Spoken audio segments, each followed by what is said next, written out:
बुद्ध के अनुसार इन 5 अवसरों पर चुप रहने में ही समझदारी है।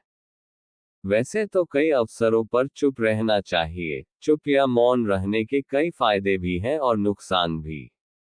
कुछ ऐसे अवसर होते हैं जहां पर हमें बोलना जरूरी होता है और कुछ ऐसे मौके होते हैं जहां पर चुप रहने में ही समझदारी है। क्या आप जानते हैं कि ऐसे कौन से अवसर हैं? कई अवसरों में से 5 ऐसे मौके हैं जबकि चुप रहने में ही समझदारी है। जो इस प्रकार हैं। 1. जब कोई व्यक्ति आपके सामने किसी तीसरे व्यक्ति की बुराई कर रहा हो तो तब तुम्हें चुप रहकर बस सुनना चाहिए, अपनी राय व्यक्त नहीं करना चाहिए। क्योंकि जो आज आपके सामने किसी तीसरे की बुराई कर रहा है वह कल किसी और के सामने आपकी बुराई भी कर सकता है यदि आपने कुछ कहा तो। 2.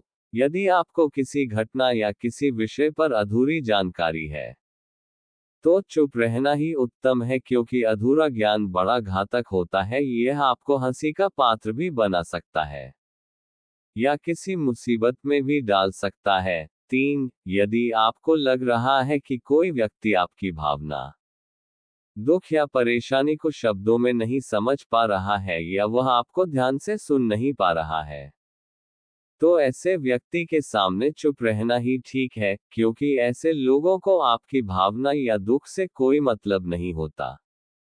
ऐसे लोगों को अपना राज बताकर आप पछताएंगे। 4. यदि कोई इंसान अपने दुख या परेशानी को आपको बता रहा है तो इसका मतलब ये कि वह आपको अपना समझ रहा है। ऐसे में तुरंत ही उसे समाधान बताने के बजाय चुप रहकर उसके दुख या समस्या को सुने, उसके दुख या समस्या को किसी और को न बताएं।